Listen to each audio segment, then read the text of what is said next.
시편 107편 23절로 32절까지의 말씀입니다. 제가 한 절, 여러분들이 한 절, 우리 함께 교독하고 마지막 32절은 함께 읽도록 하겠습니다. 배들을 바다에 띄우며 큰 물에서 일을 하는 자는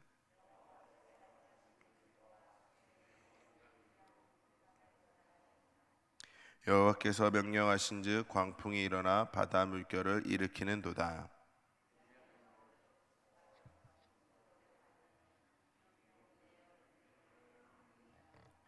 그들이 이리저리 구르며 취한 자같이 비틀거리니 그들의 모든 지각이 혼돈 속에 빠지는도다.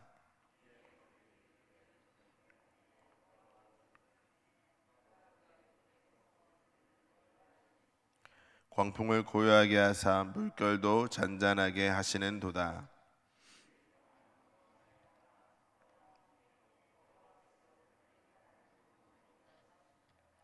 여호와의 인자하심과 인생에게 행하신 기적으로 말미암아 그를 찬송할지로다. 백성의 모임에서 그를 높이며 장로들의 자리에서 그를 찬송할지로다. 아멘. 오늘 이 새벽도 함께 예배한 우리 상한교회 모든 성도님들께 하나님의 은혜와 평강이 함께하기를 간절히 소망합니다. 제 목소리가 많이 갔죠?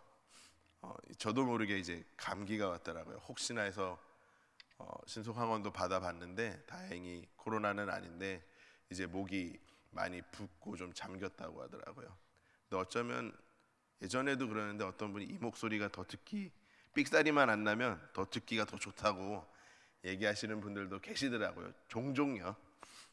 좀 이제 감기 목소리고 잠긴 목소리지만 또 그 가운데 하나님의 은혜가 임하여 우리 성도님들 마음에 하나님이 찾아갈 수 있기를 주님의 이름으로 간절히 소망합니다.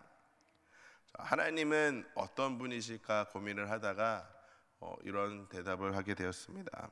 하나님께서는 당신을 찾고 구하는 자에게 은혜를 베푸시는 분이시다 라는 생각을 오늘 말씀을 통하여 알게 되었습니다. 시편 저자는 오늘 이 말씀을 읽어보니까 우리에게 고통 중에 하나님을 부르짖을 것을 권면하고 있습니다.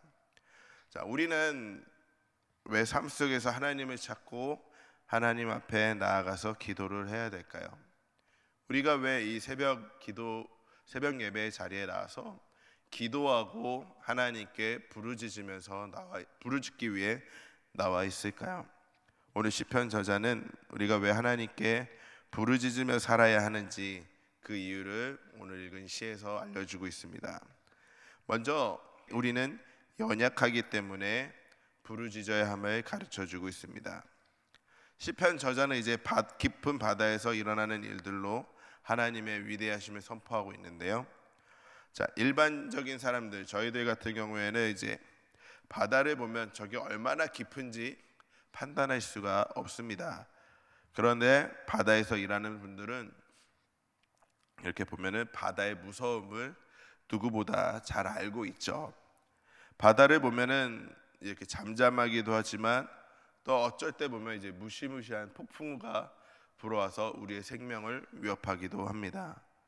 그런데 이 시편 저자는 그 배후에 하나님께서 계심을 고백하고 있습니다. 거대한 폭풍우는 저절로 발생한 게 아니라 하나님께서 일으키고 있다라고 이야기를 하고 있습니다. 하나님께서는 이 세상을 어떻게 창조하셨나요? 말씀으로 이 땅을 창조하셨고 지금도 말씀으로 천지를 다스리시고 온 바다를 주관하고 계십니다. 그런데 사람은 그 자연에 맞설 힘이 전혀 없습니다. 거대한 광풍과 그 물결에 맞설 능력이 우리에게는 없습니다. 거대한 바다의 움직임 앞에서는 그저 공포를 느낄 뿐이죠. 그리고 쓰나미가 한번 우리나라엔 아직 안 왔지만 일본에서 이렇게 쓰나미가 왔을 때 얼마나 공포에 떨었습니까? 또 저 동남아시아 지방 쪽에서 그 쓰나미가 몰려왔을 때 얼마나 두렵고 무서웠습니까? 혹여나 우리나라에도 이런 일이 있을까 얼마나 두려워했습니까? 사람은 그런 바다의 움직임 앞에 거대한 자연 앞에 두려워 떨 수밖에 없는 존재입니다. 따라서 우리는 우리의 연약함을 솔직하게 인정해야 됩니다. 아무리 우리가 막을 수 있다 해도 한계가 있죠. 자연 앞에서 사람은 무능해질 뿐입니다. 우리는 자연 앞에 인간의 한계를 일깨워주고 창조주 하나님만을 바라보게 되는 것입니다. 그렇게 우리가 하나님을 찾고 부르짖어야 할 까닭은 방금 말씀드린 것처럼 우리는 연약한 존재이기 때문입니다. 우리는 이렇게 유한함을 가지고 있는, 한계를 가지고 있는 존재입니다. 그래서 불가항력적인 힘 앞에서는 우리의 무기력만 느끼게 될 뿐이죠. 우리가 감당할 수 없는 문제를 해결해 주실 분은 오직 하나님뿐이시라는 겁니다. 우리는 연약하나 하나님께서는 전지전능하신 분이십니다. 그렇기 때문에 우리는 우리의 연약함을 인정하고 하나님을 의지해야 되는 것입니다. 사랑하는 성도 여러분, 하나님께 간절히 부르짖으며 하나님을 의지하며 하나님의 도우심을 구하시기를 바랍니다. 하나님께서는 구하고 찾는 자에게 도움을 주시고 그 은혜를 내려주실 것이라는 그 사실을 기억하며 하나님께 부르짖을 수 있는 저와 여러분들이 되기를 바랍니다. 두 번째로는 그 소원의 항구로 인도하시기 때문에 우리는 부르짖어야 됩니다. 사람이 자신의 힘으로는 절망적인 그 상황을 벗어날 수도 있지만 실제적으로 그 상황을 벗어나기는 쉽지가 않습니다. 많은 사람이 고통 가운데서 하나님께 부르짖었고 하나님께서는 그 고통 가운데 있는 자들을 구원해 주셨습니다. 하나님은 간구하는 자들의 부르짖음을 듣고 응답해 주셨습니다. 하나님의 말씀 앞에서는 무섭게 뛰놀던 광풍도 잠잠해집니다. 하나님께서는 이 세상의 모든 것들을 지배하시기에 사람들이 느끼는 그 공포도 기쁨으로 바꿔주실 수가 있습니다. 이런 은혜를 누리기 위해 우리는 하나님께 부르짖으며 하나님의 도우심을 간절히 사모해야 하는 것입니다. 나의 연약함을 인정하고 하나님 앞에 겸손하게 엎드리는 자가 하나님의 그 은혜를, 하나님의 도우심을 입을 수가 있습니다. 하나님께서는 당신을 의지하는 자를 안전한 피난처로 인도해 주십니다. 하나님은 우리가 어디서나 언제 어디서나 편안한 안식을 누릴 수 있을지 그것을 알고 계십니다. 우리가 하나님께 부르짖어야 될 이유는 하나님께서만이 우리를 그 사망의 길에서 건져내어 생명의 길로 인도해 줄 수 있기 때문입니다. 하나님께서는 구하고 찾는 자에게 큰 기적, 놀라운 것을 보여주십니다. 그 은혜를 베풀어 주십니다. 우리는 그 불가항력적인 힘을 통제할 수 없습니다. 하지만 우리가 할 수 있는 것은 하나님께 기도할 수가 있습니다. 시편 저자는 값없이 구원의 은혜를 베푸시는 하나님께 감사할 것을 명령하였습니다. 진정한 구원의 은혜를 경험하는 자는 하나님께 영광 돌리기를 주저하지 않습니다. 우리를 소원의 항구로 인도해 주실 하나님을 소망하며 기도할 수 있길 바랍니다. 부르짖으며 기도할 때 그 하나님의 기적이 일어남을 잊지 마시기를 바랍니다.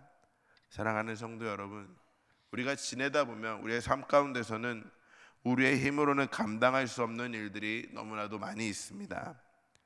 그리고 우리의 능력에는 또 한계가 있습니다. 자신을 바라볼 때 좌절하고 절망할 때가 많이 있습니다. 나 스스로를 돌아보면 내가 왜 이랬지 낙심하며 스스로 흔들릴 때가 많이 있습니다. 사랑하는 성도 여러분, 그럴 때마다 날마다 주님을 찾고 부르짖을 수 있길 바랍니다. 하나님께서는 당신을 찾는 자를 도우시며 생명의 길로 인도하시는 분임을 잊지 말고 하나님께서는 우리를 찾고 계시고 우리를 기다려주고 계시다는 사실을 잊지 마시고 늘 부르짖으며 주님의 은혜를 누릴 수 있는 저와 여러분들이 될 수 있기를 주님의 이름으로 간절히 소망합니다. 기도하겠습니다. 사랑과 은혜가 충만하신 하나님, 늘 주님의 이름을 부르짖으며 기도하겠습니다. 이 땅 가운데서 우리가 할 수 있는 일은 아무것도 없습니다. 우리의 힘으로 하려고 하지만 해결하려고 하지만 어쩌면 그 길은 우리가 가야 될 길이 아님을 깨닫게 하시고 오직 주님의 이름을 부르짖으며 주님께서 해결해 주실 것을 기대하며 주와 함께 살아갈 수 있는 삶을 살아갈 수 있도록 인도하여 주시옵소서. 연약하기에 우리는 부족하기에 오로지 주님만을 의지합니다. 내 힘으로 할 수 없음을 고백하며 우리의 연약함을 인정하며 주님께 늘 부르짖으며 주님을 찾는 자가 될 수 있도록 인도하여 주시옵소서. 오늘도 주와 함께 동행하길 소망하며 예수님의 이름으로 기도드렸습니다. 아멘.